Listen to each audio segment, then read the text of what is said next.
સુરેન્દ્રનગર જિલ્લાના પૂર્વ કલેક્ટરની ભ્રષ્ટાચારના આરોપમાં ધરપકડ કરવામાં આવી છે। 1500 કરોડ રૂપિયા આસપાસના જમીન કૌભાંડનો આક્ષેપ છે। પૂર્વ કલેક્ટરની પણ ધરપકડ કરી તપાસનો ધમધમાટ ચલાવવામાં આવી રહ્યો છે। તેવામાં હવે ભ્રષ્ટાચારીના સમર્થનમાં કેટલાક પાટીદાર નેતાઓ આવ્યા છે, જે સમાજના નામે ભ્રષ્ટાચારીનું સમર્થન કરતા તેને ફસાવવામાં આવ્યાના દાવા કરી રહ્યા છે। ત્યારે શું છે સમર્થનવાળી આ રાજનીતિ, આવો સમજીએ।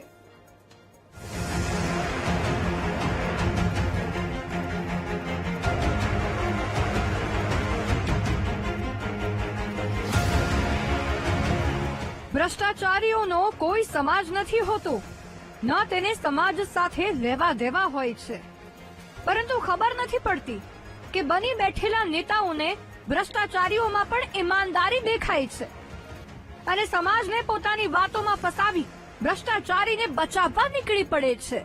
વાત અહીં સુરેન્દ્રનગર જિલ્લાના પૂર્વ કલેક્ટર રાજેન્દ્ર પટેલની છે, જેની ભ્રષ્ટાચારના આરોપમાં ઈડી દ્વારા ધરપકડ કરવામાં આવી છે અને હાલ તે રિમાન્ડ પર છે। ઈડી તેની પૂછપરછ કરી રહી છે।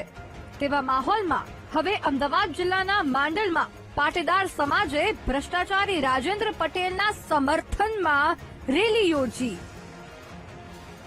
રાજેન્દ્ર પટેલ નિર્દોષ છે અને તેને ફસાવવામાં આવ્યા હોવાના દાવા સાથે વરુણ પટેલ, ગીતા પટેલ સહિત પાટીદાર આગેવાનોએ માંડલમાં મામલતદારને આવેદન પત્ર આપ્યું। આ સાથે જ વરુણ પટેલે તો બિન ગુજરાતી અધિકારીઓ પર નિશાન પણ સાધ્યું અને 10 વર્ષ કરો તો આ નોન ગુજરાતી અધિકારીઓ કેરળ, કર્ણાટક, પોંડિચેરી, ઉત્તર પ્રદેશ, બિહાર, મહારાષ્ટ્ર ગુજરાતની પ્રજાના 50,000 કરોડ રૂપિયા ત્યાં જઈને એમને ઇન્વેસ્ટ કર્યા છે। એ તમામ નોન ગુજરાતી અધિકારીઓની તપાસ કરવામાં આવે।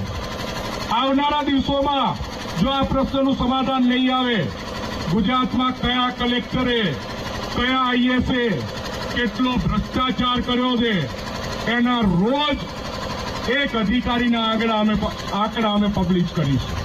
રાજેન્દ્રભાઈ વિશે એટલે ચોક્કસ હું કહેવા માંગીશ, કારણ કે જ્યારે ભાજપ સરકાર જ્યારે ગાંધીનગરની અંદર બેઠી છે તો કયો નેતા ભ્રષ્ટ નથી। અધિકારીઓ ભ્રષ્ટ તો હશે, પણ સાથે સાથે નેતાઓ ભ્રષ્ટ છે અને છેક સુધી એમના બધા ઘર સુધી હપ્તાઓ છે।